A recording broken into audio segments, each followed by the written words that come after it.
नमस्कार मित्रों, आप सभी का हार्दिक स्वागत है हमारी चैनल धर्मार्थ पे। दोस्तों, हमारे धर्म शास्त्रों और पुराणों में हमें 3 लोक और 14 भुवनों का उल्लेख मिलता है, लेकिन क्या आप जानते हैं यह क्या और कहाँ है? तो चलिए जानते हैं इनका संपूर्ण वर्णन। भक्त श्री ध्रुवदास जी ने बहुत ही सुंदर पंक्ति लिखी है। 3 लोक 14 भुवन, प्रेम कहून ध्रुव नहीं। जगमग रह्यो जराव सौ, श्री वृंदावन माही। अर्थ, श्री ध्रुवदास कहते हैं कि 3 लोक और 14 भुवनों में सहज प्रेम के दर्शन कहीं नहीं होते। ये तो एकमात्र श्री वृंदावन में कंचन में जड़ी मणि की भांति जगमगा रहा है। हमारे धार्मिक ग्रंथ श्री विष्णु पुराण में वर्णन है कि भुवनों की संख्या कुल 14 है।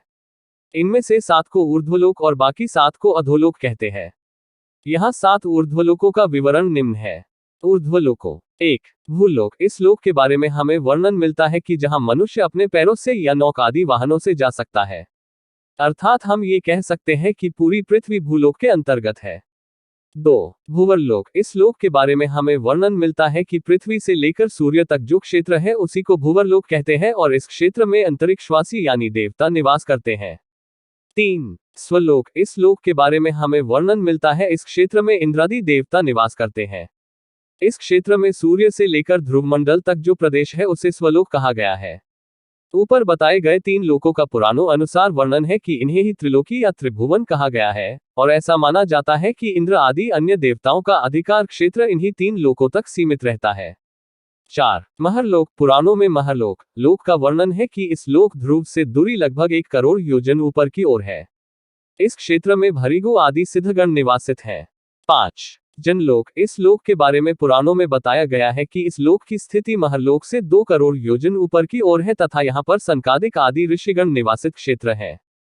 6. तपलोक। इस लोक के बारे में पुराणों में बताया गया है कि इस लोक के निवासित देव वैराज नामक देव है। इस लोक की स्थिति ये लोक जनलोक से लगभग 8 करोड़ योजन दूर है।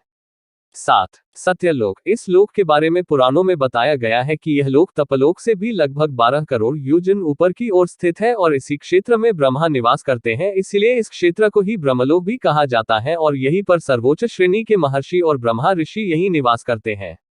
जैसा कि हमारे धार्मिक ग्रंथ विष्णु पुराण में कहा गया है, नीचे के 3 लोकों के स्वरूप के बारे में बताया गया है कि ये चिरकालिक नहीं है जिस तरह से ऊपर के लोकों का है, और नीचे वर्णित किए गए 3 लोक समय के अंत में महाप्रलय काल में नष्ट हो जाते हैं, जबकि ऊपर के 3 लोक के बारे में पुराणों में वर्णित है कि ये महाप्रलय काल में अप्रभावित रहते हैं। भूलोक, भूवरलोक और स्वलोक को ही अन्य तरह से कृतक लोक कहते हैं, और बाकी के 3 लोकों के बारे में बताया गया है कि ये 3 जनलोक, तपलोक और सत्यलोक को अकृतक लोक तथा 1 लोक महलोक महाप्रलय काल के दौरान नष्ट तो नहीं होता, लेकिन बताया गया है कि यह रहने के लायक नहीं होता है, इसलिए वहां के रहने वाले निवासी वे सारे जनलोक की ओर चले जाते हैं। इसलिए इस लोक महलोक को पुराणों आदि ग्रंथों में कृतक कहा गया है। हमने ऊपर जिस तरह से ऊर्ध्वलोक के बारे में बात की है, उसी तरह पुराणों में 7 अधोलोक के बारे में भी बताया गया है, जिन्हें ही पाताल कहा गया है। वर्णित किए गए 7 पाताल लोकों के नाम इस तरह हैं। अधोलोक। 1. अतल लोक। बताया जाता है कि यह लोक हमारी पृथ्वी से लगभग 10,000 योजन की गहराई पर स्थित है और इसकी भूमि के बारे में वर्णन है कि यह शुक्ल यानी सफेद है। 2. वितल लोक। पुराणों में वर्णन है कि यह लोक अतल से भी लगभग 10,000 योजन गहराई में स्थित है और वर्णित है कि इस लोक की भूमि कृष्ण यानी काली है। 3. नितल लोक। पुराणों में वर्णन है कि यह लोक वितल से भी लगभग 10,000 योजन की गहराई में स्थित है और इस लोक की भूमि अरुण रंग जो सूर्य उदय के रंग की है। 4. गभस्तिमान लोक। पुराणों में वर्णन है कि यह लोक नितल लोक से भी लगभग 10,000 योजन की गहराई में स्थित है और इसकी भूमि का रंग पीत यानी पीली रंग की है।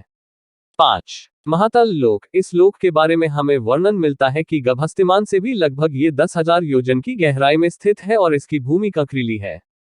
6. सुतल लोक। कुछ पुराणों के अनुसार लोक गभस्तिमान से और गहराई लगभग 10,000 योजन पर स्थित है और इसकी लोक की भूमि का वर्णन पथरीला बताया गया है। 7. पाताल लोक। इस लोक के बारे में हमने सबसे ज्यादा सुना है। ये लोक सुतल से भी गहरा है, जो लगभग 10,000 योजन नीचे की ओर बसा है और इसकी भूमि स्वर्ण निर्मित बताई गई है। हमने अभी जिन 7 अधोलोकों का वर्णन किया है, इन लोकों में ही पुराणों के अनुसार दैत्य, दानव और नाग निवास करते हैं। जैसा कि हम मानते हैं कि अंततोगत्वा हर लोक भगवान के अधीन है और समस्त संसार का लालन पालन ईश्वर के हाथ है। फिर भी अगर हम इन अलग अलग लोकों की स्थिति और प्रकृति का वर्णन देखें तो यह मानने पर हम भी बाध्य होंगे कि जिस प्रकार हमारे पृथ्वी पर देश और कई राज्य है और उन सभी की शासन पद्धति अलग है, उसी प्रकार यहाँ शासक भी भिन्न हो सकते हैं और हर लोक के अपने नियम और कानून हो सकते हैं। हमने अपनी बचपन और कहानियों तथा पुराणों में हमेशा एक वर्णन सुना है कि पाताल लोक में दैत्यों, दानवों और नागों के स्थान है, जहां इनके बहुत से नगर और राज्य बसे हैं और यहाँ के राजा दैत्य नाग होंगे, और यहाँ इसी तरह से स्वर्ग में भी इंद्र, वरुण, चंद्रमा आदि देवताओं के नगर और राज्य स्थित हैं। लेकिन ऊपर बताए लोग जैसे महलोक, जनलोक, तपलोक और सत्यलोक के निवासी उतने पुण्यात्मा और ईश्वर प्रेमी होते हैं कि उनकी नजर में ईश्वर ही राजा है, इसलिए वह किसी की सत्ता का वर्णन नहीं आता, अपितु ईश्वर की ही सत्ता मानी जाती है। अगर आपको हमारी ये प्रस्तुति पसंद आई हो तो हमारे वीडियो को लाइक कर चैनल को सब्सक्राइब कर दीजिएगा। अगर हमसे इस वीडियो में कोई भी भूल या गलती हुई हो तो हम आपसे क्षमा मांग रहे हैं, कृपया हमें क्षमा कर दीजिएगा।